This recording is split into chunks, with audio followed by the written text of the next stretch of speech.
Hey guys, welcome back to the channel. We have another trade recap. This time it's going to be Jesse Winker heading to New York, the Mets, that is. It'll be Jesse Winker for Tyler Stewart. Jeff Passan was on it, but Mark Zuckerman right here had the full trade. Um, yeah, number 17 prospect in the Mets system, had a 3.90 ERA, high K rate, as it says. Uh, Blake, what's your initial reaction to Winker to the Mets? Yeah, Winker, left-handed bat, obviously has some pop. He's only 30 years old, so if they want to re-sign him, he's not at that age where he's not too old to bring back, but he's having a solid year. Obviously he was an all-star, I believe in 2021, his last year with Cincinnati, where he had a career high in home runs, a career high in RBIs. He hasn't quite got back to that threshold yet, but yeah, this is going to be a good pickup for the Mets, especially when you got a guy like Starlin Marte who was on the IL. So he fits in right field right now. He might transition to left field when Marte comes back. I'm not sure what will happen there, but for now, yeah, it's a good little piece in the middle of the lineup.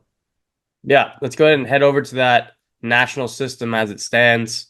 Tyler Stewart was 17th in the Mets farm system. He moves to 16th here. So, really good move for both sides. Mhm. Obviously, you're getting a top 30 prospect. Who knows what he'll be when he gets to the major leagues? He's already 24 years old. So, as it says right here, ETA is 2024. So, he might just be a reliever type. I don't know too much about him. But Jesse Winker, he was signed for $2 million. Yeah. So the Nats got something out of him. Winker got to get consistent playing time and find himself in a playoff race. So let's head over to the Mets depth chart. As you said, Winker's slotting right into right field there. He's got 11 homers, 14 stolen bases. What I see is adding a guy that has stolen some bags. Obviously, Lindor stolen 20, Nimmo 9, and then Bader 14. But this team doesn't really steal too many bags, at least who's in there right now. So maybe adding a guy that can swipe a bag uh, will be impactful to this roster. Obviously, slugging for 419. That's a good place to be. So as you Yeah, it's said, really weird for Winker. I'm over here glancing at his baseball reference. He has not stolen more than one bag in any of his seasons in the big leagues, and this year he jumped up to 14, which is kind of weird. He's at 30 years old and he finally decided to swipe some bags. So maybe he thought that he's got to bring something else to the table. Obviously kind of struggled to get a contract there, so maybe he thought that he had to bring something else to his game, and yeah, he's picked up a lot of bags. yeah. And Starling Marte went down 622. Yeah. We're sitting here almost at the deadline, which would be July 30th. So today's what, the 28th. So yeah, I mean, when he comes back, Harrison Bader's been serviceable here. Mhm. Maybe a Winker Bader platoon maybe happens. Obviously, Brandon Nimmo is going to stick in there. So Yeah. interested to see how this move impacts them down the road once Marte's back.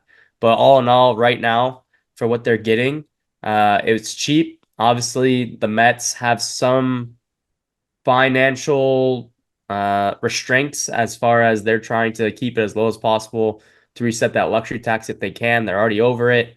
Yeah. They can't just go add.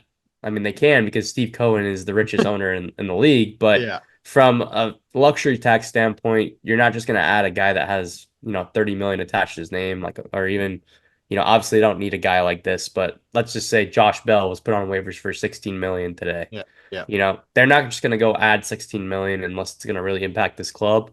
Um, but yeah, I mean, I think for what it's worth, he was paid 2 million this year. They get a bat that can impact their lineup and then not to give too much up for it. And then that's got a guy that can maybe impact their pen or maybe even start. I'm not sure. Again, don't know too much about him, but all in all, what's your take from this?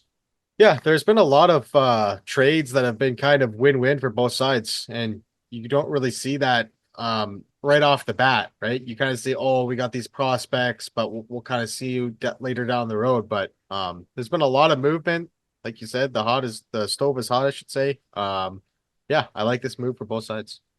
Yeah. All right, guys. That's gonna do it for this one. We're gonna be on these trades all hot stove long. So yeah, just keep tuning in. If you like this video, make sure you hit that like and subscribe, and we'll see you on the next one. Later.